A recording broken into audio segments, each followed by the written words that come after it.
What's up everyone? Today I want to talk about one of the best endgame sorcerer builds in Season 4, and it's a Blizzard build. This build is one of the most powerful builds for endgame for pushing really hard content. It's got huge AoE, tons of survivability, and it can really dig into damage on those bosses with massive health pools. It can clear pretty much everything in the game right now. Tier 100 nightmare dungeons are easy. You can take on really high levels of the pit. You can do like 75 and 80s pretty comfortably with this, so you can farm your Nitheron, the final material, and masterwork all your gear to max level. And then once you've done that, you can push higher. You can even take on tormented bosses with this.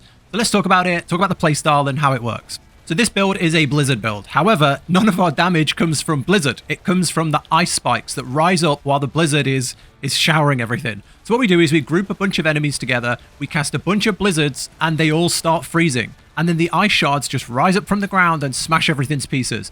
The best thing about this is the Blizzard stack. So if we cast like 3, 4, 5 Blizzards all in one location, all of that damage just ramps up and melts everything. On top of this, we have really good mana management, where you don't really have to worry about running out. And because this build uses less uniques than, say, a Frozen Orb build, we can do more with our gear and with tempering, giving us more armor, more health, so you can push further in the pit without just getting one-shot by everything. So let's get into this build and start with the skill tree. Okay, let's get into this. At the top, you want to put 2 points into Fireball. You need to do that to unlock the next section. So then in the next section, we don't take a core skill. So we need to put some points into passives to unlock the next section. So 3 points in Potent Warding gives us more resistance. 1 point in Devastation gives us more mana.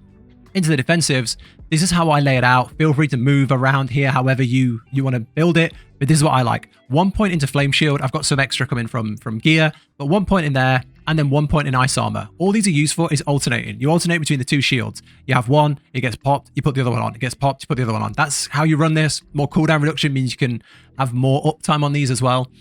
I like to put a few extra points in Ice Armor because you get mana regeneration and then you get to reduce its cooldown as well. I think they're better than the ones that you can do with fire, so that's how I do it. And then Teleport. Now, if you put points into Teleport, the Teleport damage goes up. We don't care about that, but the cooldown comes down. So it goes from 8.5 seconds on my build to 6.9, which is a lot when you're thinking that Teleport is your main utility, and with Tibalt's Will, the unique that we have, it regenerates mana. Whenever you cast Flame Shield and whenever you cast Teleport, you regain mana, which is really good. So I would recommend 5 points in there. If you don't agree, don't put 5 points in there. You can put that more into damage, but I like it this way. 1 point into Enhanced for movement speed, and then put it into Shimmering and you get damage reduction. This is like an incredible spell. It's movement, it's mana, it's damage reduction. It's really, really good. 3 points into Glass Cannon for more damage. 1 point into Elemental Attunement to trigger the lucky hit. Okay, onto the conjurations. We take 1 point in Ice Blades. This summons an Ice Blade that attacks enemies, makes them vulnerable, and keeps attacking. Then we take Enhanced, and the cooldown is reduced every time it hits. If you take Summoned, that cooldown is applied to your other cooldowns. So that can bring the cooldown of our shields and of our teleport back faster, which just makes us more survivable. It just makes us more survivable and gives us more mana because we get mana back whenever we use our shield and our teleport. So it's really good. For 3 points, this is huge in this build. Then we take Lightning Spear, 1 point in there, we enhance it, and then we take Invoke so that it can stun. Now, the reason this is good is it applies lightning damage. It's one of our only ways to apply lightning damage other than teleport. And in this build, we use Tal's Ring, which means the more different types of elemental damage you do, you deal more damage. So this is a way to get lightning damage into our build. So it's a really good, for a couple of points, to get that lightning damage. Okay, then we take some passives. This whole section here, 1, 3, 3, it's just more armor, barrier, and damage reduction. Absolutely huge, especially on any sort of endgame build. Because we take summons as well, we can take this Conjuration Mastery, 3% damage, 3% movement speed, 6% mana regeneration for each conjuration. Really good. When you have something like Ice Blades, which brings your cooldowns back faster as well, you can get them out faster, especially on bosses, meaning that does ramp up a little bit. Okay, then into the next section, Blizzard. 1 point in Blizzard. Now, this is a Blizzard build, and it might seem silly that we only have 1 point, but we don't care about Blizzard's damage. Blizzard's damage is very small in comparison to ice spikes. So we only put 1 point in here. Putting more points in here doesn't really do anything for us. We take Enhanced, does 25% damage to frozen enemies, and then duration is increased by 4 seconds. All really, really good. And then with all your points left over, you have passives. So on the key passive, I would take Esu's Ferocity, Fire Crit Strike is increased. This works on all your crits. So this is a huge boost to all of your crits. Even though it looks like a fire skill, this is a huge boost to your crit damage. So I would take this, at least for now. And then you have a choice where you want to spend your passives between this section, and this section. Starting here, I put 1 point and 3 points for Devouring Blaze. So basically 30% increased damage to burning enemies that are crowd controlled. That's what this does. Now, with the Firebolt enchantment we do, everything is burning. Everything takes the burning damage thing all the time. So we don't have to worry about that. And then crowd control, everything in this is frozen. Everything we fight is frozen. So we get a really high uptime on this 30% increased damage. And then the rest of the things, I like 3 points here because it's extra barrier and you live and die based on whether you have a shield up. So that feels really good. And then down here, I would go 3 points in increased damage to elites, 3 points in increased damage to vulnerable enemies, 1 point in there just to get the lucky hit thing unlocked, and then a couple of points in there and a point in there. It's really up to you if you want to go, you know, for more chill so they freeze faster. If you want to go down here for more damage, your call. Play it however you want. You could easily just take them around, put them like that, however you want it. But that's how I lay this out. I will explain more as we go into this build on why we do certain things, but I have done a detailed video on playing Sorcerer endgame that does cover the Ice Blade technique, the burning enemy technique, things like that. If you want a more detailed explanation, I'll link that down below. But yeah, that's the skill tree. Okay, time for enchantments. And you have some options here. And first up, Firebolt. This is a standard locked in place that I would take all the time. This direct damage from skills gives burning damage over 8 seconds. It triggers all our enemies to be burning. That means that we can take things in the skill tree that increase our crit damage. We can take things in the Paragon Board that give us extra defenses, extra damage. As we're heading through the boards to go and get the glyph slots, we still get all of the from burning enemies bonuses. So it's huge. On your second slot, you have a choice. This is a good one. Blizzard. Every 15 seconds, a blizzard forms over you and follows you. It applies an extra constant blizzard proc for ice spikes because you've got an extra blizzard. We also have a piece of armor that gives us damage reduction while we're standing in our own blizzard. If it's following us, that's a win-win, right? Your other option is taking ice blades.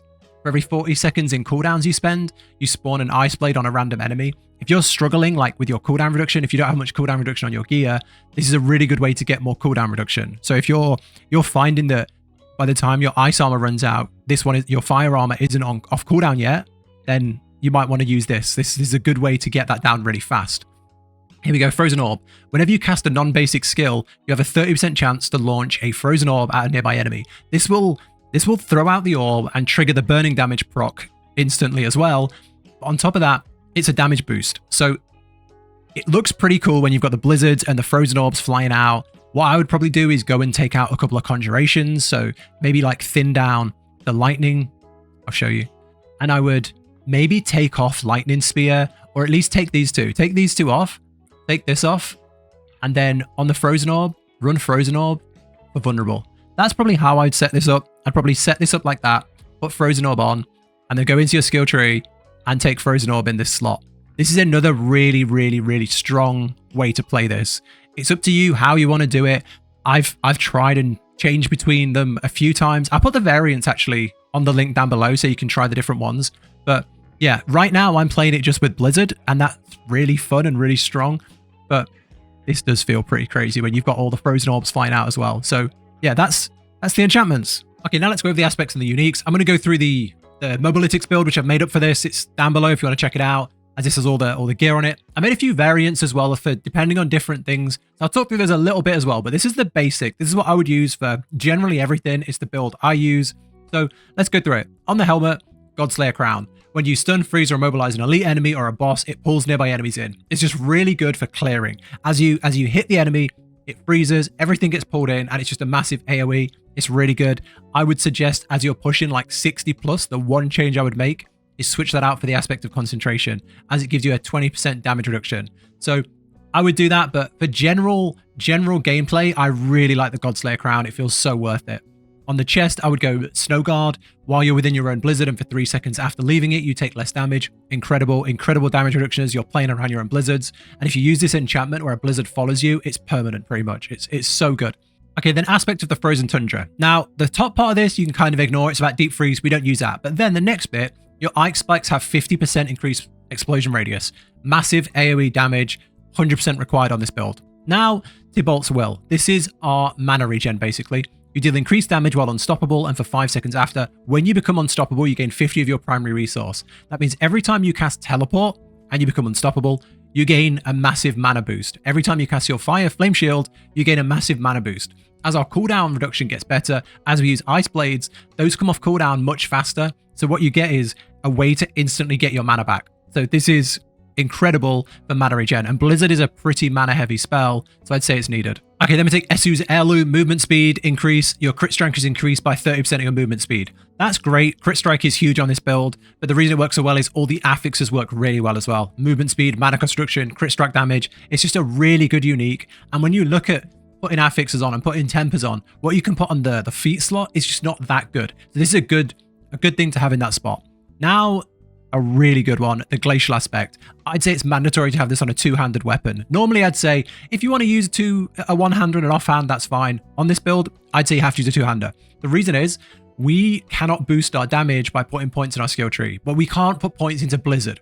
We can't boost the natural damage of Blizzard because we use Ice Spike as our main source of damage, and that isn't a skill. It's all comes from our aspect, and it comes primarily from this aspect. When you cast a Blizzard, it will spawn Ice Spikes, and they deal increased damage to frozen enemies. So you need to have this on a two-handed weapon so you can get the 200% bonus from it. So that's crucial, the Glacial Aspect. Then on the Amulet, Aspect of Frozen Flame, bonus from Esu's Ferocity passive, increase your attack speed. Amazing.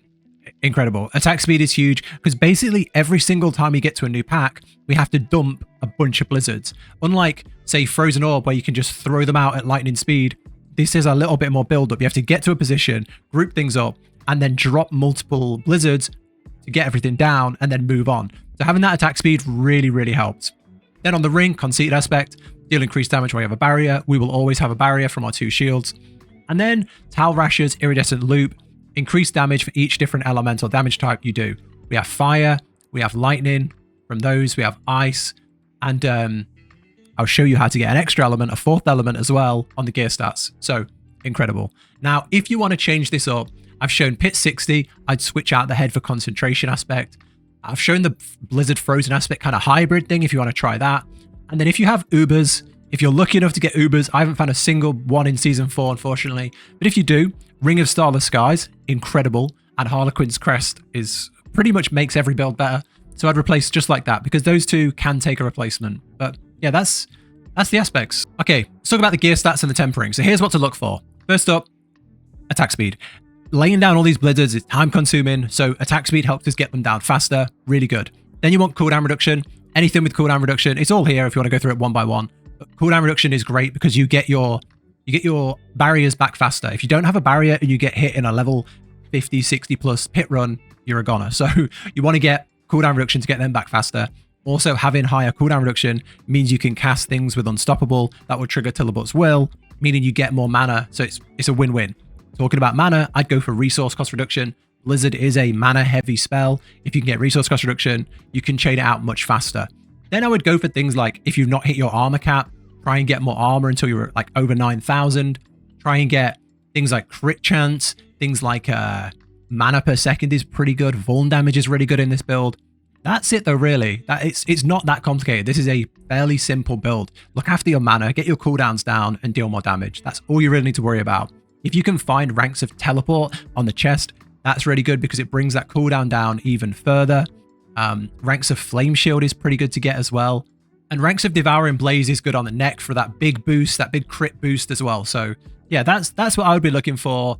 And then onto the tempering, there's one thing that's really important here, and it's Ice Spike damage. So because we don't have a way to naturally increase Blizzard's damage, because that's not where our damage comes from, it comes from Ice Spikes, we have to pick it up wherever we can, and that is on the tempering. So Ice Spike damage can come on an offensive roll, so it can come on the neck, it can come on the ring, it can come on gloves, and it can come on your weapon. Every single one of those places, you need to make sure you're getting a good roll on Ice Spike damage. If you temper your item, and it can roll between, I don't know, 170, 200, and you get a 170, bin it. I'd roll it again. And if you can't get a good roll, I'd just replace the item until you get a good roll. It's that important. So I would try and make sure you get all of these locations with Ice Spike damage and a good roll on them. That's going to be like your main task for building out this build.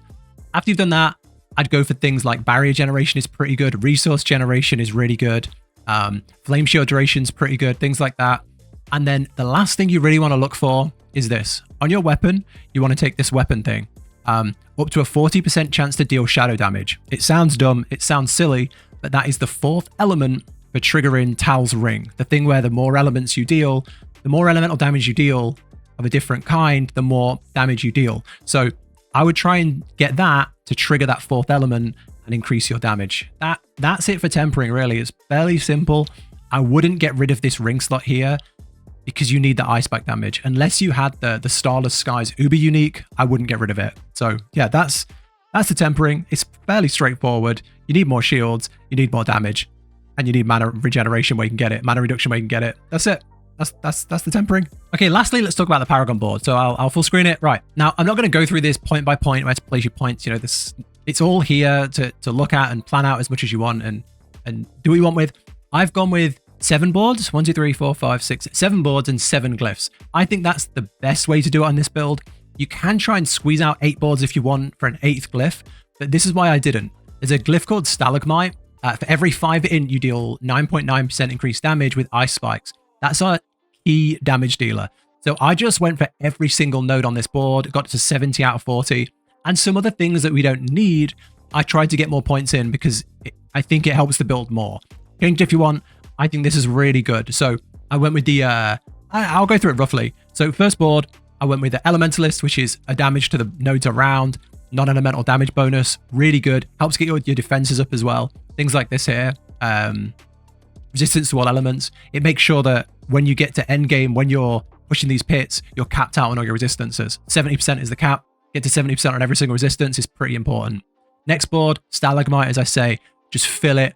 Get full max damage on your ice spikes. It's where all our damage comes from. Another thing we can do here is we can take the Burning Instinct board here, and we can use the Reinforced Glyph. This gives a bonus to all rare nodes within range and gives us a damage reduction while we have a barrier.